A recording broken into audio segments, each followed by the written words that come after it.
Carta aos Efésios, capítulo 6, versículo 13. E eu começo este sermão com uma pergunta. Qual é a sua capacidade de aguentar impactos? Qual é a sua capacidade de aguentar pancadas? Qual é a sua capacidade de aguentar o tranco?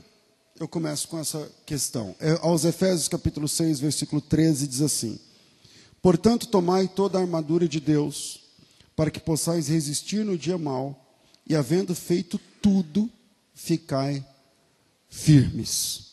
Portanto, tomai toda a armadura de Deus, para que possais resistir no dia mau, e havendo feito tudo, ficai firmes. Hoje eu quero falar a respeito de uma virtude que todo crente tem que ter. A virtude da resistência. Resistência. Está na moda uma palavra, resiliência, que é prima dessa que eu estou falando. Na mecânica, existe uma palavra chamada tenacidade. E eu me lembro de uma vez, há anos atrás, falar só sobre isso. A tenacidade tem a ver com uma medida de impacto necessário para levar um certo material a se romper. Um material é tenaz quando ele aguenta pancada sem se romper. Ou ele é frágil quando ele não aguenta impactos. Se um material é tenaz, quer dizer que ele pode sofrer um alto grau de deformação sem se romper. Então, em outras palavras, tenacidade é a medida de quantidade de energia que um material pode absorver antes de fraturar, antes de se quebrar. O cristal, por exemplo, não é resistente. Qualquer coisa ele trinca, ele quebra, dependendo do barulho, ele se trinca ou se quebra, logo ele não tem tenacidade. Mas o diamante, ele aguenta pancadas, ele é resistente, então ele tem tenacidade. No boxe, por exemplo, quando um lutador tem mais tenacidade, ele tem mais chance de vencer, porque ele aguenta soco sem cair. Quantos socos ele aguenta sem cair? Então ele é tenaz. E aí eu coloquei aí, vocês devem estar vendo aí, que quando o lutador não aguenta, o apelido dele é queixo de vidro. Porque o vidro não tem tenacidade. O vidro não aguenta impacto, não aguenta pancada. Então, ser resistente significa ter tenacidade na vida. E aí a minha primeira pergunta, para a gente começar a pensar sobre isso, sobre resistir no dia mau. Resistir no dia mau, o que é isso? E eu comecei com a pergunta: qual é a sua capacidade de aguentar impactos? Quase todos conhecem a história de José. Quem é bom de Bíblia conhece os detalhes. Quem é ruim de Bíblia conhece pelas novelas, porque agora está passando novelas de José. Quem já ouviu falar a respeito da história de José. José é o filho mais velho de Raquel. E Raquel é o amor da vida de Jacó. Então, e esse detalhe tem tudo a ver, porque o Jacó, ele casou-se com a irmã da Raquel enganado. Vocês conhecem o assunto. E ele teve de trabalhar 14 anos para ter Raquel. 7 pela irmã, onde ele foi enganado, depois 7 pela Raquel. Mas a Raquel era estéril. O amor da vida de Jacó era estéril. Assim como a mãe de Jacó, a Rebeca, também era estéril. Assim como a mãe de Isaac, a Sara, também era estéril. Nós estamos falando de uma família onde era moda, né, as esposas serem estéreis. E todas elas tiveram a madre aberta por milagres específicos de Deus. E a Raquel, ela era estéril. E por conta disso, Lia, sua irmã, começou a ter filhos. As concubinas de Jacó começaram a ter filhos. Eu não lembro, Zilpa e Bila, né? Começaram a ter filhos e tal. E a Raquel foi ficando, até que lá pelas tantas, que não é o nosso assunto, a Raquel teve filho. E o nome do filho primogênito de Raquel é o José. ela vai ter só 2 filhos, o José, e no fim da vida, literalmente, porque ao parir esse segundo filho, a Raquel morre em Belém, numa viagem, no meio de uma viagem, ela tem um filho e morre ali, e o nome desse garoto é Benjamim. Então José é o filho do amor de Jacó. De verdade, o José é o primogênito do amor de Jacó. E o único filho de Raquel até então, quando nascer e crescer, eu era adolescente e tal, porque lá no fim que vai nascer, no fim da vida de Raquel, que ela vai dar à luz Benjamim. Por isso, ele recebe todo o amor dos seus pais, porque ele é um filho muito especial. Depois de anos de luta, de sofrimento, de batalhas e tal. José tinha sonhos, e todo mundo conhece os sonhos de José, que eu não vou entrar aqui no pormenor, senão eu não consigo falar 3 pontos, já são 13 minutos para o meio-dia. José tinha sonhos, e ao contar esses sonhos, ele experimentou a inveja dos seus irmãos. Porque quando ele contava um sonho, os irmãos se ardiam de inveja. Eu não sei se você sabe o que é isso. Lidar com a inveja dentro da sua casa. Eu não sei. Com certeza algumas pessoas têm essa experiência. A experiência dolorosa de ter de lidar com inveja daquelas pessoas que vivem com você, que crescem com você, que estão na mesma casa. Então, o José teve essa experiência de ter pessoas próximas que não aceitavam seus sonhos. Pessoas próximas que não gostavam dele só porque ele estava sonhando sonhos diferentes. E José ganha, lá pelas tantas, uma capa diferente. O texto que eu coloquei aí, acho que está aparecendo, Gênesis 37:3, não vai aparecer o versículo, mas esse texto só diz que o José confeccionou a capa com suas próprias mãos. O José ganha uma capa de várias cores, toda colorida, feita pelo seu pai. Eu não sei realmente se essa capa era bonita, porque quem fez foi o Jacó já era velho. Não sei se ele era bom no tricô ou crochê, sei lá, no tear, eu não sei, realmente eu não sei se a capa era bonita. Mas só porque foi o pai que fez e lhe deu, isso gerou inveja entre os próprios irmãos. Pensa comigo. Com certeza os irmãos tinham capas melhores do ponto de vista da qualidade do que essa capa toda colorida do José. Com certeza os irmãos tinham capas feitas, capas vendidas, compradas e tal, mas como aquela capa era feita para o José, isso gera inveja nos próprios irmãos. E aí outra vez eu pergunto se você já sofreu com isso. Irmãos que cobiçam o que o pai te deu. E aí eu posso espiritualizar essa pergunta. Porque não estou falando só agora da sua família física, consanguínea, mas estou falando no âmbito até de igreja, onde irmãos cobiçam aquilo que Deus deu a você, aquilo que Deus fala com você, aquilo que Deus trata com você. Eu já sofri com isso algumas vezes, por isso deixei a igreja porque eu entendi que não ia parar. Às vezes eu não sei se eu acertei ou se eu errei, não sei, de verdade eu não sei, mas não ia acabar, E lidar com cobiça de irmãos não é fácil, não é gostoso, porque a gente perde o sono. Por causa dos sonhos, os irmãos de José lhe arrancaram a capa, lhe tiraram a capa e fizeram dele um escravo. Lá pelas tantas, o jogaram dentro do buraco, mas culminou que ele virou um escravo. Por causa dos seus sonhos, os irmãos de José arrancaram sua capa e o transformaram num escravo. Mas José era resistente. Com muito trabalho, com muita dedicação, acordando cedo, dormindo tarde, sendo uma pessoa estratégica dentro da casa de Potifar, para quem conhece a história, o José, com seu próprio dinheiro, comprou outra capa. Porque agora ele veio sem capa. Ele veio sem capa, sem ninguém, sem nada, ele veio escravo. E com muito trabalho, com muita dedicação, com muita sabedoria, com muito esforço, com muito suor derramado, com muitas noites dormindo pouco, muitas manhãs acordando cedo e tal, o José teve dinheiro. E para chegar no mercado e falar assim, quanto que é uma capa? É tanto, está aqui o dinheiro. me dê o troco, me dê a capa.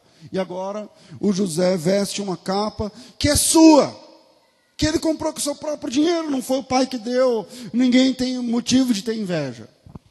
Mas por cobiça mundana, a mulher de Potifar arrancou também essa capa, é a segunda que ele perde. E transformou José num prisioneiro. Sem detalhes por causa do nosso tempo. Por conta dessa cobiça mundana, por assim dizer, ela arranca a segunda capa de José e faz dele um prisioneiro. Ele está preso. Mas o José era resistente. Qual é a sua capacidade de resistir impactos? De resistir pancada na vida?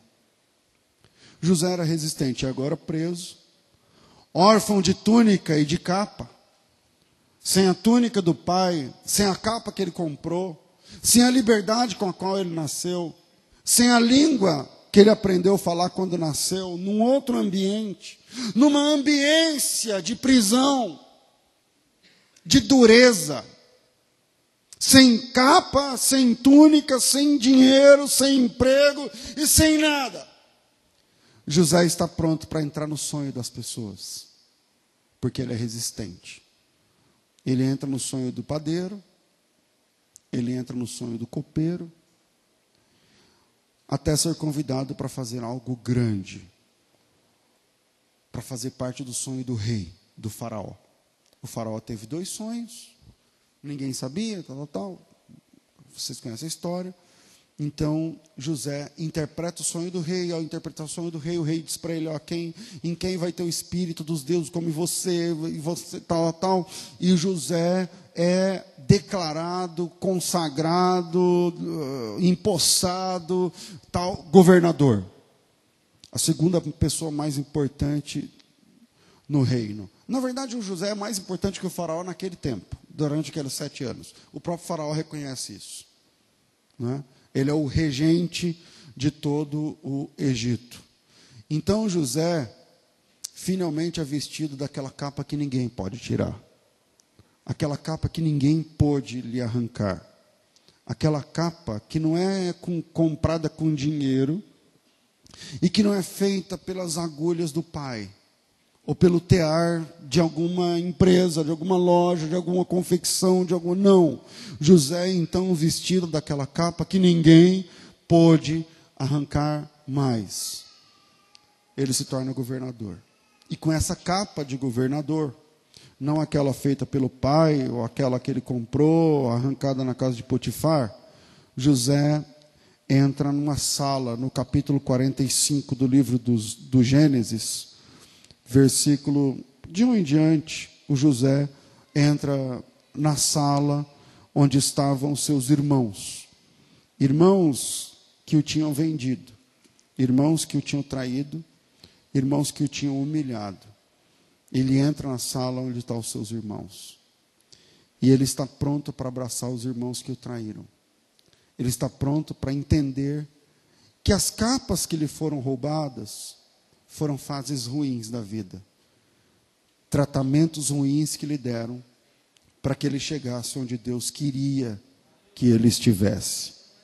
Ele entendeu que a chegada dele naquele ponto, governador, regente da maior nação do mundo, tinha a ver com a vontade de Deus para a preservação da sua família.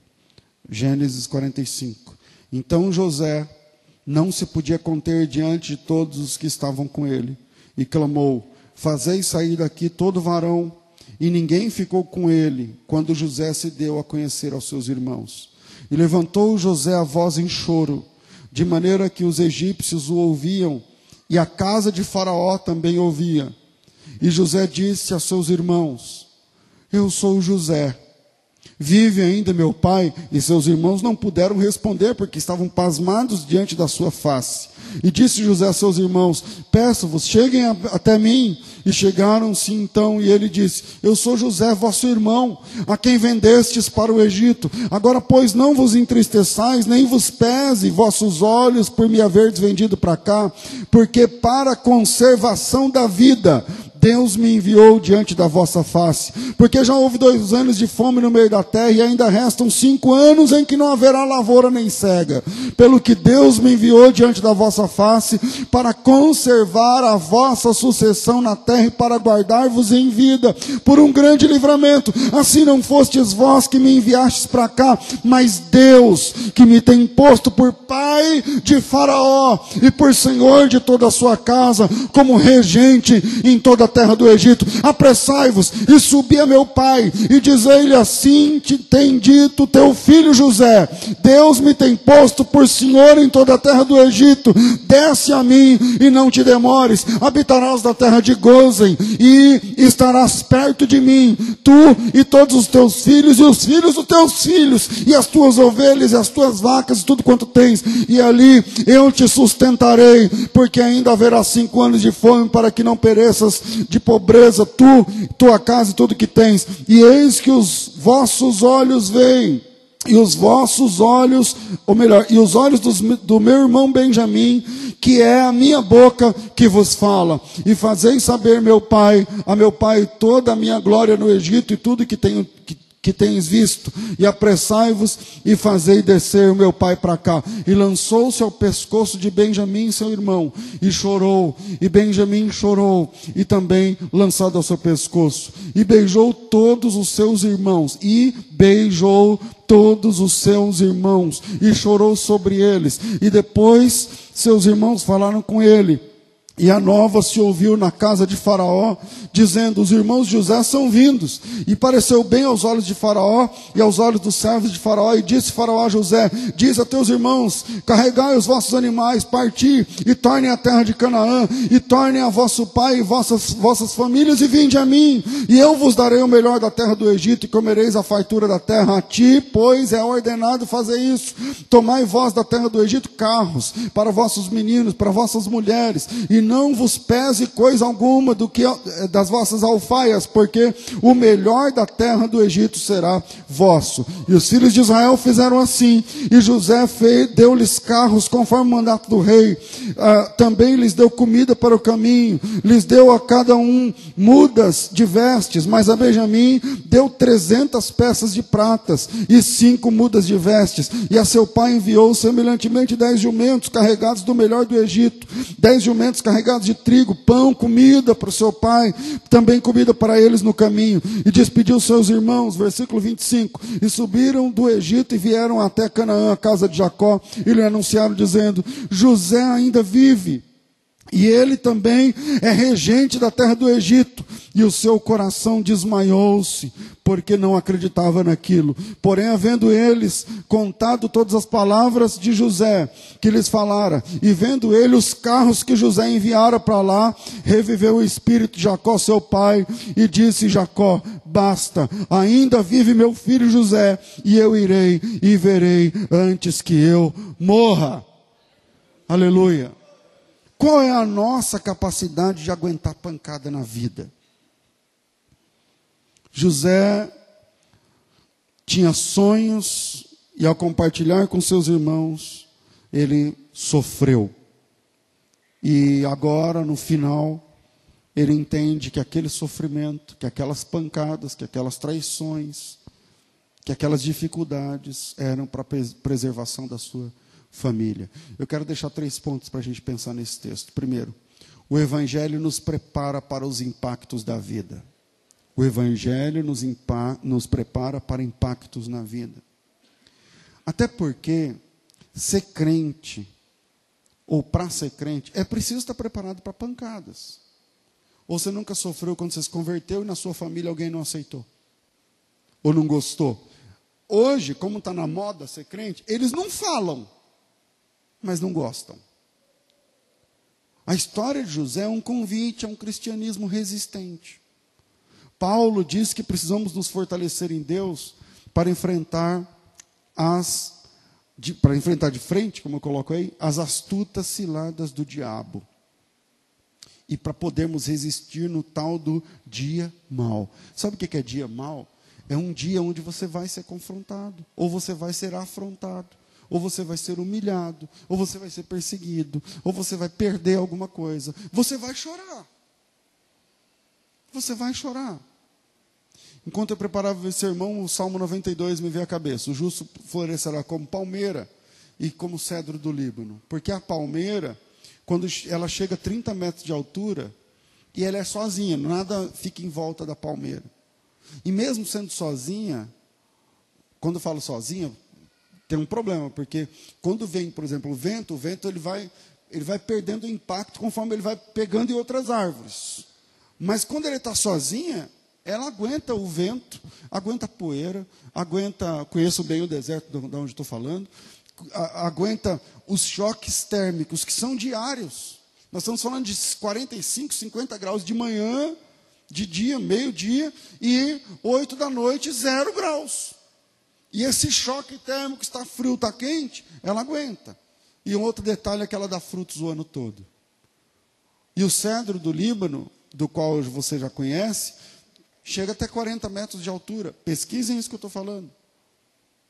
Precisa de 30, 40 homens para dar uma volta, um abraço num cedro do Líbano. É a força, a resistência.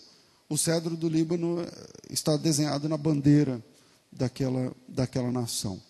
Então, enquanto falávamos da necessidade de sermos resistentes, eu me lembrei desse texto. Mas vamos lá. Qual é a sua capacidade de aguentar pancada? O Evangelho de Jesus tem a proposta de nos fazer mais resistentes. O Evangelho de Jesus tem a proposta de te fazer, de aguentar, de fazer você aguentar mais desilusão, decepção, pancada, traição, inveja. Porque se a gente não está preparado, essas coisas nos desestabilizam. Se a gente não está preparado, essas coisas nos faz... Muita gente para na fé por conta de levantes. Parei, entrego.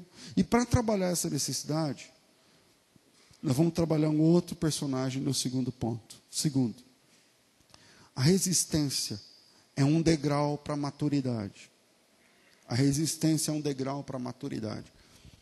Uma pessoa imatura, você pode ter o título que for, você pode ter a idade que for, porque maturidade não tem a ver com idade. Uma pessoa imatura é uma pessoa que não resiste nada, não tem resistência. Não tem resistência. Como é que a gente cria resistência? Vamos falar de imunidade física, saúde. Você cria resistência com anticorpos. E anticorpos só funcionam quando tem alguma doença, quando tem algum problema. Sem problema, não tem anticorpos. Sem anticorpos, não tem resistência. Ou seja, a resistência só acontece, você só é resistente diante de dificuldade. E essas dificuldades são degraus para a maturidade. Chega uma hora que aquilo não te desestabiliza mais.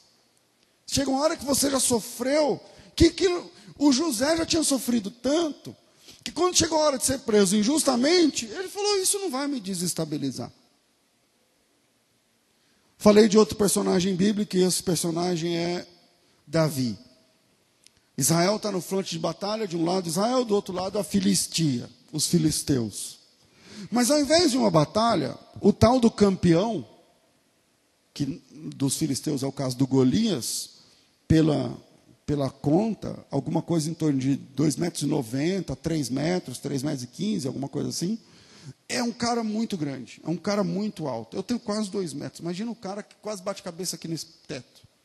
E aí, o Golias vem para frente de Israel e fala o seguinte, 1 Samuel 17:10, eu quero um homem, dai-me um homem. Um homem que venha batalhar comigo, lutar comigo e tal, não precisa de mortandade, não precisa todo mundo sair com a espada, eu quero só um homem, me dê um homem só. E ele fez isso 40 dias, de manhã e à tarde. Olha, lê a Bíblia, a gente vai lendo, tá entendendo a história, tudo. Mas quando você para, por exemplo, pensa num cara grandão, desafiando, e você está lá, você é do exército, você está lá, você acorda de manhã, veste a roupa, a farda, né? Põe a espada, o coturno, né? E vai para frente. Quando você chega lá, vem um cara inimigo, fala assim, aí, tem um macho aí no meio, para mim? Pô, para quem é homem, não é fácil ouvir isso daí. Ele olha bem e fala, eu quero um que seja macho bastante para me enfrentar. Tem um? Aí todo mundo...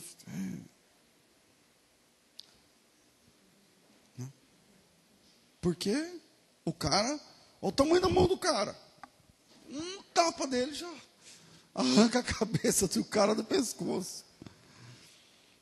Então, uma ofensa dita uma vez causa pânico. Uma ofensa ouvida uma vez causa pânico. Mas essa ofensa, ela foi repetida todo dia, vira rotina. Por que que, em regra geral, os filhos têm mais medo do pai do que da mãe? Porque a mãe fica gritando o dia inteiro. A mãe fala, eu já falei, esse menino não tem jeito. Quando o pai fala assim, vai fazer tal coisa. Vai. Por quê? Porque o pai é mais poderoso do que a mãe? Não. É porque a mãe já gritou tanto. Pega a mãe, quem é mãe de filho pequeno, dá tempo. Fala uma vez só e cumpre o que você falou. Acabou. Porque lá em casa é assim. É uma fala só. Só é uma fala. Falou, aconteceu o que está combinado. Então a consequência que está combinada vai acontecer e acabou. Não tem que gritar. Não tem que gritar. Por que que cachorro tem mais medo do que criança? Porque a criança ela é mais inteligente. Então, ela levanta e vai lavar essa louça, sei lá. Aí ela não levanta, porque ela sabe que aquilo não é nada. Aí meia hora depois, eu já falei para você levantar. Ela pega o timbre de voz e fala, mãe, enquanto está nesse tom, não é nada. E isso aí não é nada. Dá para ir mais, dá para ir mais. Eu vou aqui no Netflix, dá para suportar. Menino, eu já estou ficando louca, vocês querem que eu morra, depois que eu morro, que vocês vão no céu. Claro, porque minha mãe era assim. Porque tudo nessa casa, não sei o que lá. Só que isso não é nada. Isso é uma ameaça? Não, ela vai fazer alguma coisa nesses gritos? Vai ou não? Não vai. Não vai. E aí, quando você começa a ouvir gritos, no começo você se desestabiliza. Mas depois que você pega a manha... Desculpem, mães, mas isso é verdade. Vocês acham que eu estou exagerando ou não? É verdade isso? Ah. Então, muitas mães berram com os filhos e acham que por isso elas têm autoridade. Mas ela berra. Aí chega uma hora que ela pega a cinta, ou o chinelo, ou vai aplicar o castigo, seja lá qual foi o castigo, né? Cortar alguma coisa da rotina do menino, da menina e tal. E as crianças, que são mais inteligentes do que os cachorros, porque cachorro, se você gritar sempre, ele vai ter sempre a mesma reação. O cachorro não entende que aquilo não é nada. Sai, vai de novo, ele vai. Sai, vai de novo, ele vai. A vida inteira ele vai. Só que com a criança não é assim. Ele vai testando. Vai fazer tal coisa. Ele não vai e fica esperando. Se você gritar a segunda vez, ele já entendeu. Pô, quer dizer que 2 vezes dá para... Amanhã, quando ela gritar a primeira, não é nada. Quando ela gritar a segunda, é que eu vou ver. Aí amanhã ela grita 3, porque gritou 2 e não deu, grita 3. Aí no outro dia ele fala, bom, é na quarta que eu tenho que ficar esperto. Oh, já fui moleque. É na quarta que eu tenho que ficar esperto. Vai fazer tal coisa. Não é nada, não vou nem ligar. Eu já falei, porque nessa casa, não é nada. Quando eu morrer, porque aí ela vai apelar.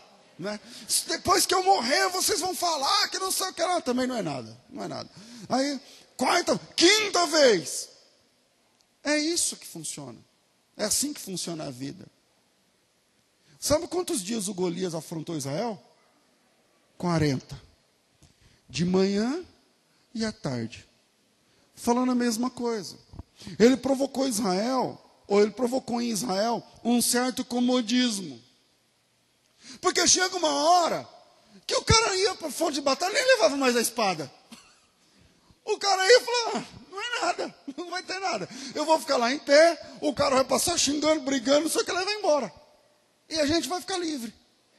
E quando for à tarde, a gente monta de novo, faz lá todo mundo de novo. E o Golias, porque não tem marcha, porque não tem manhã, ele mesmo não faz nada.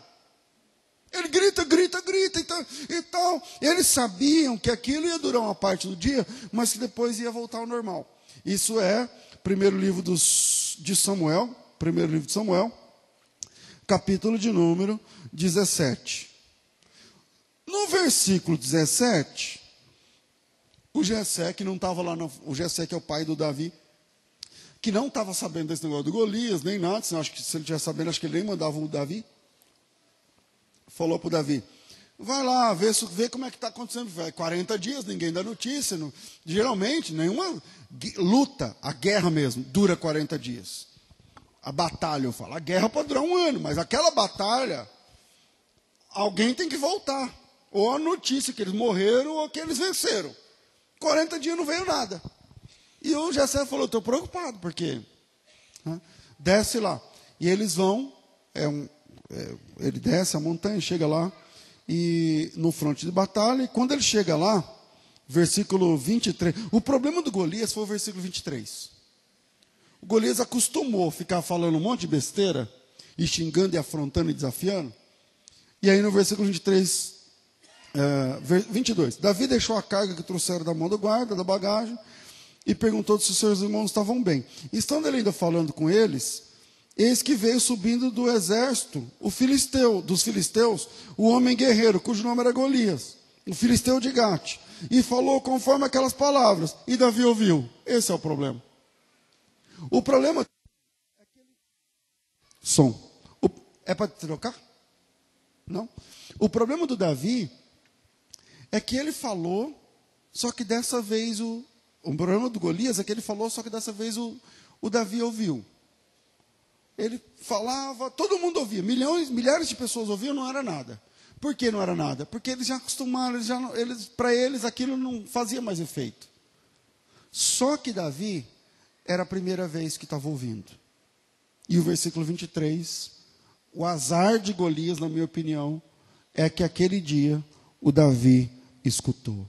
E guarda uma coisa, a resistência não apenas tem a ver com aguentar o que se deve aguentar para viver, mas também tem a ver com resistir ao que não se deve, ou seja, não tolerar algumas coisas. Tem coisas que a gente não pode aceitar. A resistência que Deus espera de nós tem a ver com resistir aos inimigos de Deus. Dizer isso não. Então, ser tenaz ou resistente também tem a ver com dar tapas em mesas na vida, onde Deus está sendo zombado, por exemplo. Não dá para ficar... Por exemplo, quem aqui já estava numa roda na escola, na faculdade, no trabalho, na rua, em qualquer meio, no ônibus, em qualquer meio de amigos ou de não conhecidos, numa fila, qualquer lugar, aonde Deus foi zombado. Quem já viu isso, levanta a mão. Ok. Como que a gente se sente? Bem ou mal? A gente se sente mal. É ruim para a gente.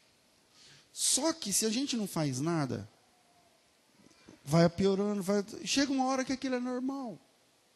Chega uma hora que chacotas sobre Deus fazem parte da nossa vida. E eu digo para vocês, tem músicas que a gente não pode ouvir.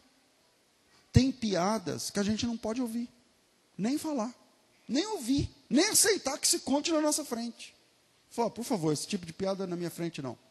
Não, mas eu estou na minha casa. Falo, então eu que me retiro. Porque ser resistente também tem a ver com dar tapas em mesas onde Deus está sendo zombado. No versículo 23, o Davi ouviu. No versículo 26, então, falou Davi aos homens que estavam que estavam com ele, dizendo: o que fará aquele homem que feriu os filisteus? Quem é esse incircunciso para afrontar os exércitos do Deus vivo? Resistência. Peraí. Ninguém vai fazer nada. E os irmãos de Davi ficam quietos. O tamanho do cara, o tamanho da mão do cara. O Davi diz: mas vocês não estão entendendo? Ele está perguntando se tem macho aqui. Não, fica na sua. Os irmãos falaram... Deixa eu ver aqui o texto.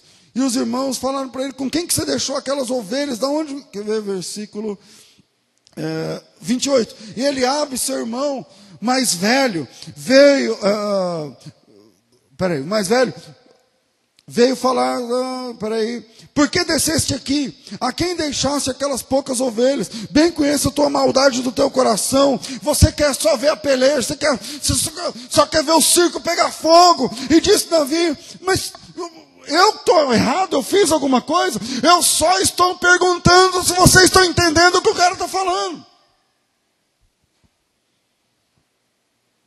Terceiro, falei que ia ser rápido.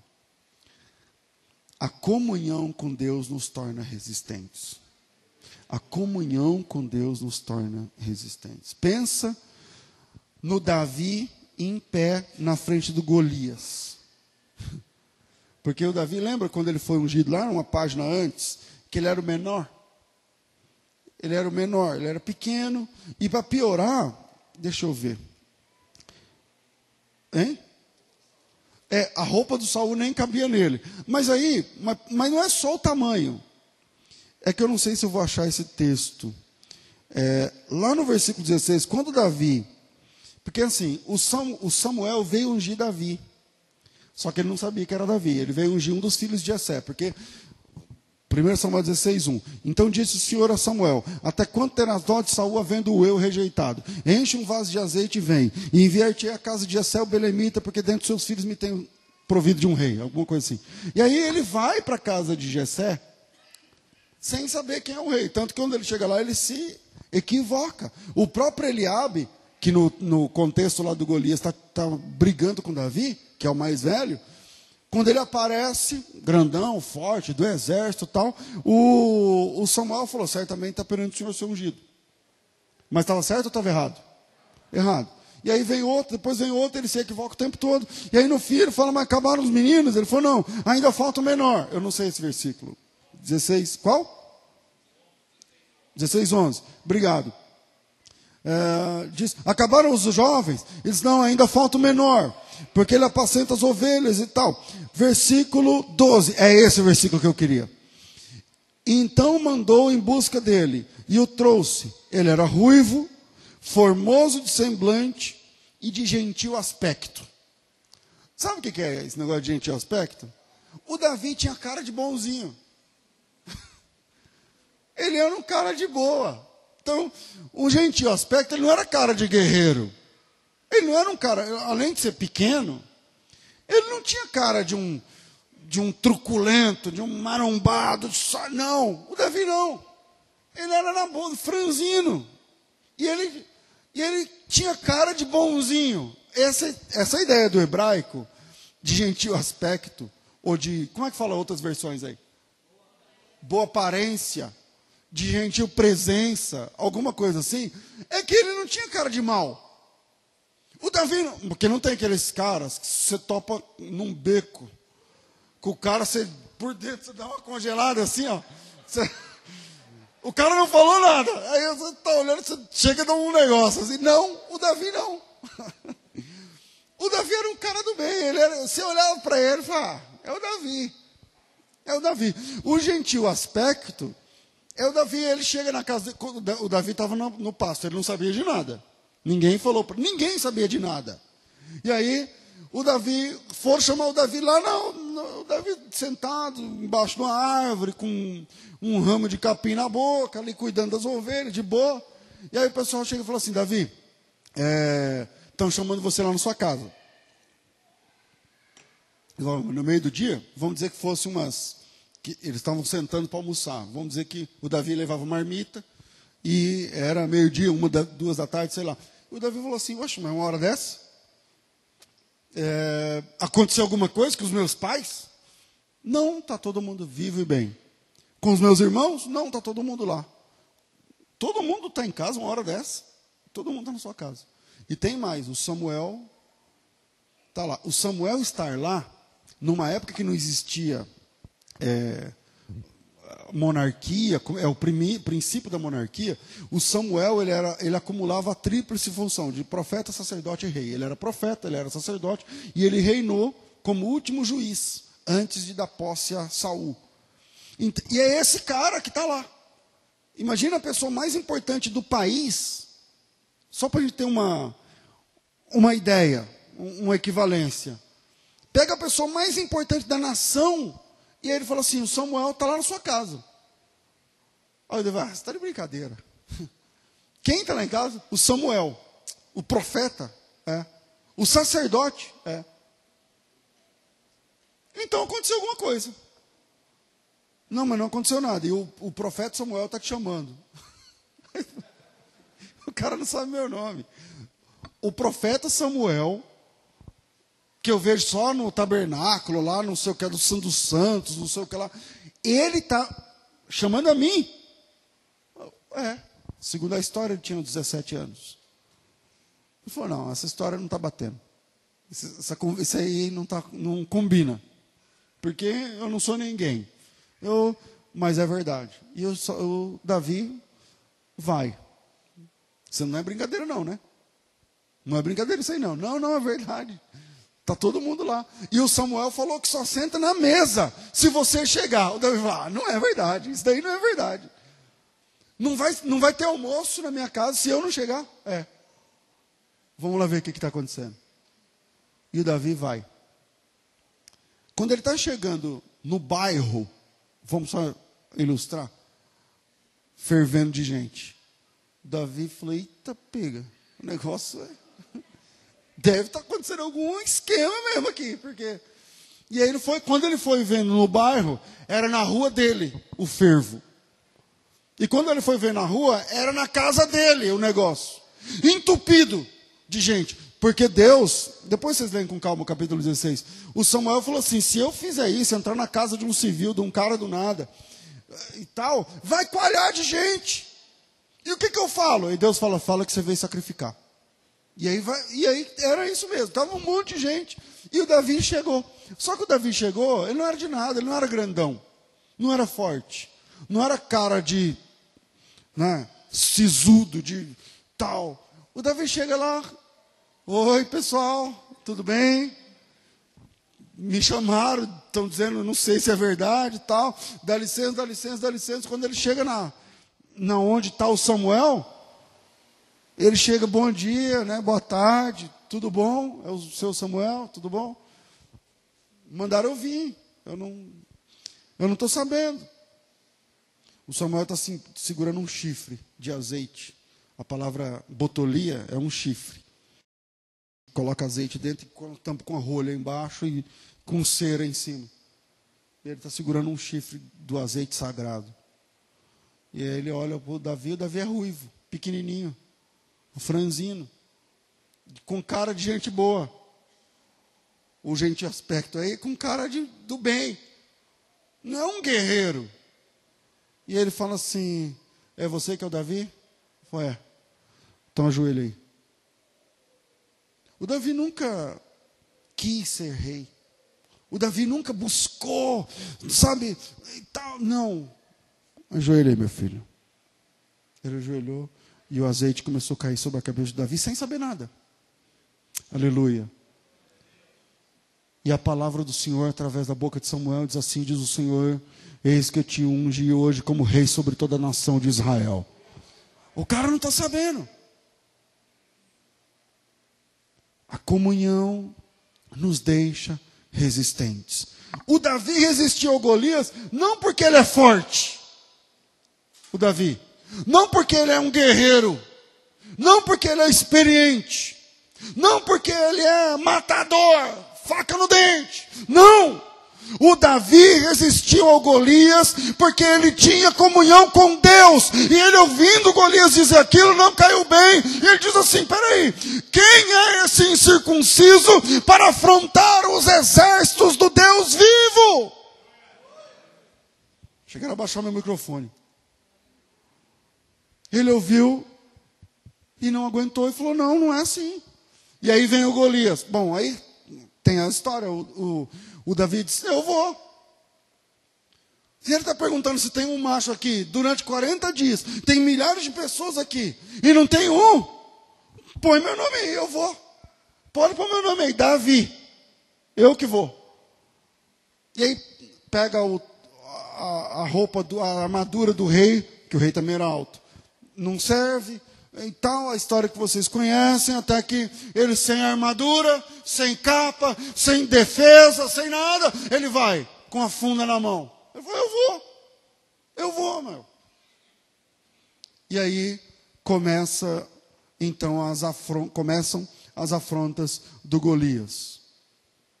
Então, quem passa por essa experiência tem resistência, tem tenacidade. Saul não acredita em Davi. 17:33. Porém, Saul disse, contra esse filisteu não poderá ir à peleja. Você ainda é jovem. E ele, um homem de guerra desde a sua mocidade. Não funciona. Os irmãos de Davi não acreditam em Davi. Com quem que você deixou aquelas poucas ovelhas? Quem é você?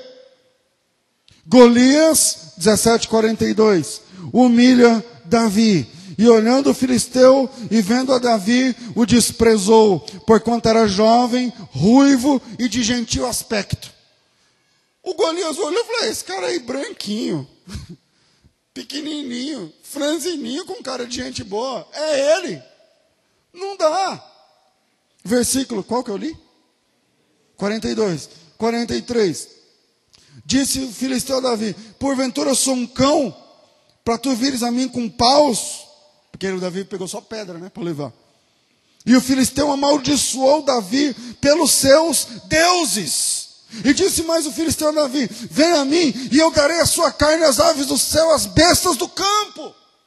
Você imagina um cara desse tamanho ouvir isso de um cara de 3 metros?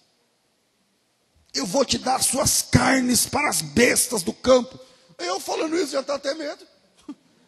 Imagina um cara de verdade mesmo, com uma espada desse tamanho, uma lança que pesava não sei quanto e tal. Golias humilha Davi.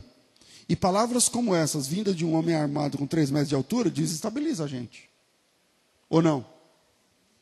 Mas Davi não se intimida. Versículo 45, então. Davi, porém, disse ao filisteu, tu vens a mim com espada e com lança e com escudo. Porém eu vou a ti em nome do Senhor dos Exércitos. O Deus dos Exércitos de Israel é quem tens confrontado. Hoje mesmo o Senhor te entregará na minha mão. Eu te ferirei, te tirarei a cabeça e os corpos os corpos do arraial dos filisteus darei hoje.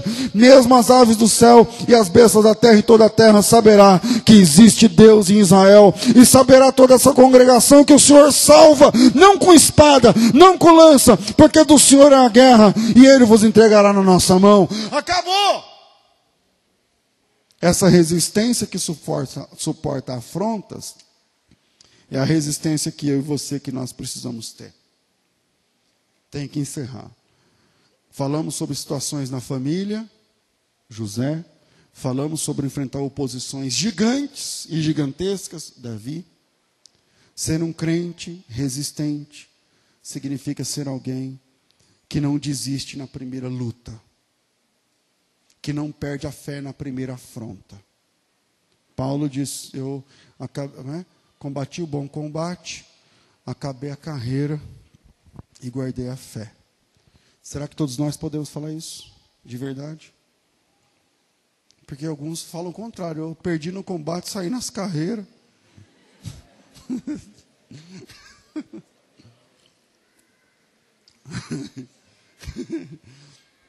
E fé, o que é isso? Então, as sementes que caem entre pedras e secam, no primeiro raio de sol, não vingam. Lá na parábola do semeador. Aí a gente vai ver que o problema não é o sol. Quando a gente lê o texto com calma, eu coloquei aí Mateus 13, primeiro versículo 6. É o caso. Depois, no versículo 20 e 21, Jesus explica. Ele diz que o sol secou porque não era profunda a terra. Então, o problema não é o sol que seca, que arde, que dói. O problema é a falta de raiz. Se o crente tiver raiz, pode vir o sol que for. Pode vir o vento que for. Pode vir a dificuldade que for. Tem gente que está me ouvindo agora que não aguenta um revés que já solta um palavrão. Você não é crente, filhão. Irmã. Você não é crente de verdade, não. Você é um falso crente. Você é uma falsa irmã.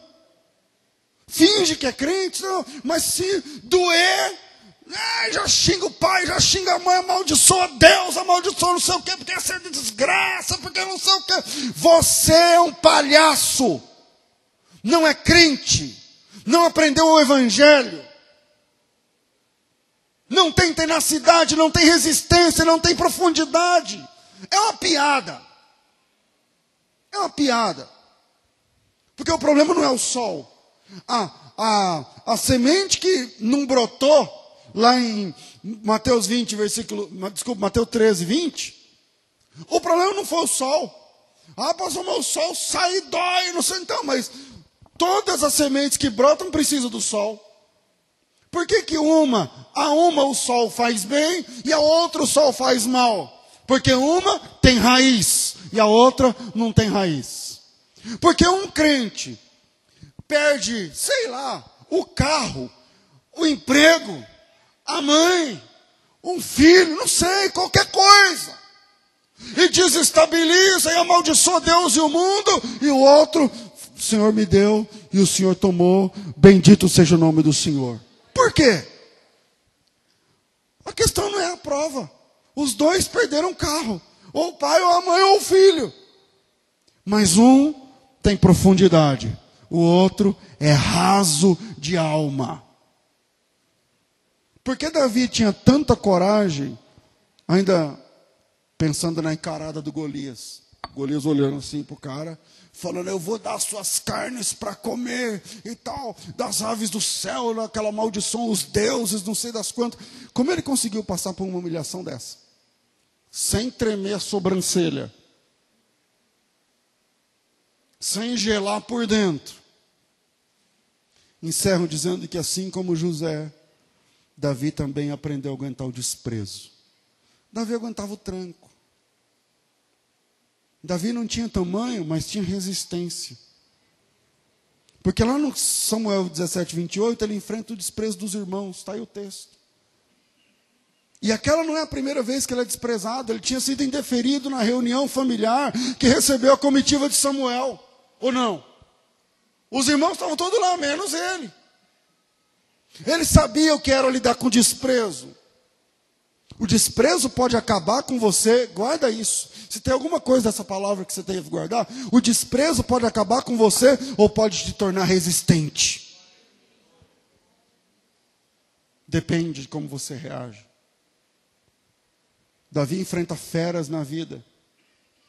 Davi, quando o Saul veio, não, você é franzino, você é pequeno, nem minha roupa não vai dar certo, você é jovem, você é novo, cara de bonzinho. O Davi disse, então, eu tenho cara de bonzinho, mas eu já enfrentei leão pela barba. Eu já matei urso. Eu já enfrentei resistência na minha vida, eu já passei por situações que me endureceram no bom sentido, que me tornaram resistente no bom sentido. Se você tem um histórico de embates, de lutas, você pode ser um crente resistente também. Resistir no dia mau é mais fácil para quem já resistiu outras situações. Que Deus abençoe você em nome de Jesus.